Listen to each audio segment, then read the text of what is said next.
Om Shanti. Spark द्वारा संकलित मुरली में आने वाली कहावतें और कहानियाँ पुस्तक में से आज राजा हरिश्चंद्र की कहानी हम शेयर करने जा रहे हैं। यह एक प्राचीन हिंदू राजा की कहानी है जो कि अपने वचन का आदर करने में पक्का था। एक दिन देवताओं के राजा देवेंद्र सभी महर्षियों के साथ अपने दरबार में बैठे हुए थे। देवेंद्र ने पूछा, तुम इस पृथ्वी पर किसको सबसे सच्चा समझते हो? वशिष्ठ ऋषि ने राजा हरिश्चंद्र का नाम बताया, लेकिन ऋषि विश्वामित्र इस पर विश्वास नहीं कर पा रहे थे। वे राजा हरिश्चंद्र की सच्चाई को जांचना चाहते थे। परीक्षा के लिए ऋषि विश्वामित्र हरिश्चंद्र के दरबार में हाजिर हुए और चतुराई से उनसे एक ऐसा वचन ले लिया जिसके कारण राजा अपना राज्य तथा महल सब खो बैठे। आखिर में जब राजा के पास कुछ भी नहीं बचा, तब विश्वामित्र ने बहुत समय पहले किए गए यज्ञ की दक्षिणा मांगी। उसे देने में असमर्थ होने के कारण वचनबद्ध राजा ने एक गुलाम की तरह शमशान भूमि में सेवा करना स्वीकार किया।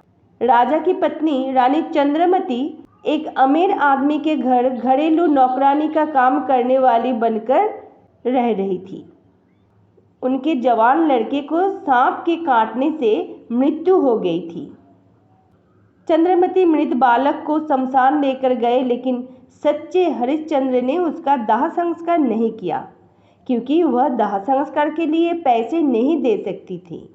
उसी क्षण विश्वामित्र उपस्थित हुए और हरिश्चंद्र की सच्चाई की प्रतिष्ठा को स्वीकार करते हुए उसके पुत्र को जीवित कर दिया और उसको उनका राज्य भी वापस कर दिया।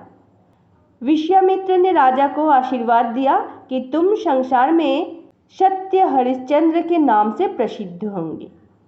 मुरली में इस कहानी को जिक्र करने के पीछे इसका आध्यात्मिक भाव यह है कि एक बार बुराइयों से दूर रहने का निश्चय कर लेने के बाद उन्हें वापस नहीं लेना चाहिए।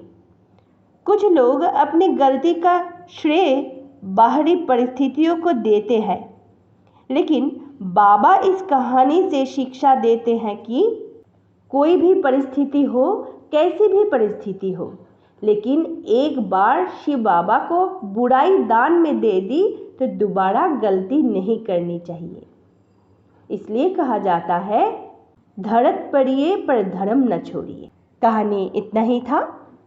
इस धरती को स्वर्ग बनाने की सेवा में निमित्त सारी आत्माओं को बाबा के छत्र छाया में रहते हुए बहुत सुख, शांति, खुशियाँ और आनंद मिले।